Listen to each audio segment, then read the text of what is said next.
najviše utiče na malu gustinu naseljenosti u unutrašnjim delovima Australije, neprohodne planine, pustinjska klima, guste tropske šume, česta seizmička aktivnost.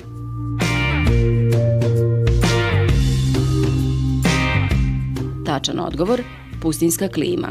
Australija je najređe naseljeni kontinent sa prosječnom gustinom naseljenosti od 4,3 stanovnika po kilometru kvadratnom i dosta neravnomernim rasporedom stanovništva. Najgušće je naseljen prostor Australije od Brisbanea do Adelaida, jer taj deo u principu i karakteriše privredna razvijenost, ali i prijatna klima.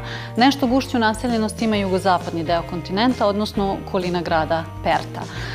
Kada je u pitanju unutrašnjost kontinenta, s obzirom na to da u unutrašnjosti vlada pustinjska klima, ovaj deo je dosta retko naseljen. U prosjeku jedan stanovnik živi na 25 km kvadratnih. Ako uzmemo u obzir karakteristike pustinjske klime, odnosno činjenicu koliko je ona nepristupačna za život, onda je jasno zašto je ovaj deo kontinenta tako retko naseljen. I upravo pustinjska klima u unutrašnjosti je doprinijela da Australija nema tipičnih seoskih naselja, što znači da je onda unutrašnjost ispunjena nekim rudarskim naseljima, farmama ili naseljima u kojima žive aboriđini.